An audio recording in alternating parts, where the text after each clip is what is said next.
বন্ধুরা, গতকালকের ভিডিওতে আমি দেখিয়েছিলাম যে দুদিন আগে আমি হলুদ জ্যাবরা আর সবুজ লিলি মাছের ব্রিডিং করিয়েছিলাম। সেই হলুদ জ্যাবরা মাছ ঠিক কী পরিমাণ ডিম দিয়েছিল, আর সেই হলুদ জ্যাবরা মাছের ডিম কীরমভাবে ভালো করে রাখতে হবে যাতে পচে না যায়, সেই সব আমি একসঙ্গে ভিডিওর মাধ্যমে দেখিয়ে দিয়েছিলাম।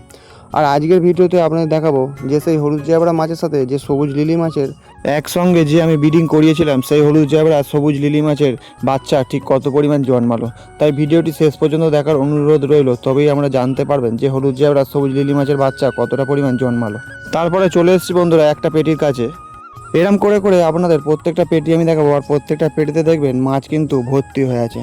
তাই ভিডিওটি শুরু হতে হতে একটা কথাই বলতে চাই, যে সমস্ত নতুন ব্যক্তিরা আজকের আমার এই ভিডিওটি দেখছেন তারা কিন্তু এক্ষুনি চ্যানেলটিকে সাবস্ক্রাইব করে নিন। তাহলে কী হবে, আপনারা প্রত্যেকদিন নতুন নতুন রঙিন মাছের ভিডিও দেখতে পাবেন আর রঙিন মাছ সম্বন্ধে নতুন কিছু জানতে পারবেন। তো বন্ধুরা, প্রত্যেকটা পেটি আমি দেখিয়ে আসছি আপনাদের। প্রত্যেকটা পেটিতে কিন্তু মাছ ভর্তি হয়ে আছে। এবারে জ্যাবরা মাছ দেখানো হয়ে যাওয়ার পরে আমরা চলে এসেছি লিলি মাছের পেটির কাছে।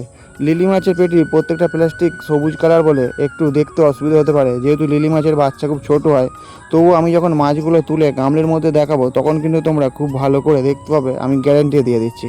তাও এই পেটিটা দেখো, হাত দিয়ে নাড়াতে বাচ্চা মাছ কিন্তু নড়ে চড়ে উঠলো। তো যাই হোক, আমি প্রথমে গামলির মধ্যে জল তুলে নিয়েছি।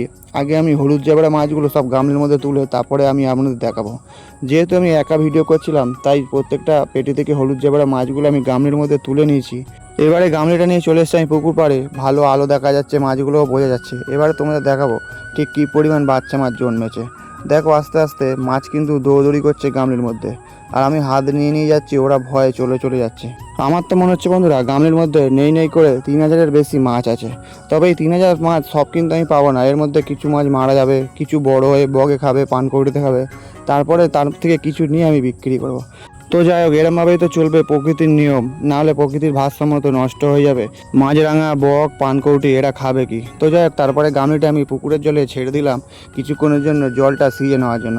বেশ কিছুক্ষণের জলে গামলিটা রাখার পরে এবারে গামলিটা নিয়ে চলে এসেছি আমি একটা ফিল্টার নেটের ভেতরে। এই ফিল্টার নেটে আমি আজকের এই হলুদ জ্যাবরা মাছগুলো ছাড়বো। তো যাই হোক, প্রথমে আমি গামলিতে কিছুটা পুকুরের জল তুলে নিলাম, তারপরে বেশ কিছুক্ষণ আমি ধরে রেখে দেবো। যেহেতু আমি কলের জলে মাছের ব্রিডিং করি আর এখন পুকুরের জলে ছাড়বো, তাই দুটো জল আলাদা। তাই বেশ কিছুক্ষণ জলের টেম্পারেচারটা এক করে নেওয়ার পরে এবার গামলিটা আমি আস্তে আস্তে পুকুরের জলের মধ্যে ডুবিয়ে দিলাম, এবং সব মাছ কিন্তু ফিল্টার নেটের মধ্যে বেরিয়ে গেল। তো বন্ধুরা, তোমরা দেখতেই পেলে হলুদ জ্যাবরা মাছের বাচ্চা ঠিক কী পরিমাণ জন্মালো। এবার আমি চলে যাবো আমার মাছের ফার্মে। এবারে দেখাবো যে সবুজ লিলি মাছের বাচ্চা ঠিক কী পরিমাণ জন্মেছে। তো ফার্মে চলে এসে প্রথমে আমি গামলির মধ্যে বেশ কিছুটা পরিমাণ জল তুলে নিয়েছি। এবারে যে 3টে পেটির মধ্যে আমি সবুজ লিলি মাছের বাচ্চা তুলেছিলাম, সেই বাচ্চাগুলো আমি সব গামলির মধ্যে তুলে নিয়েছি। দেখো বন্ধুরা, লিলি মাছের বাচ্চা কিন্তু প্রচুর জন্মেছে।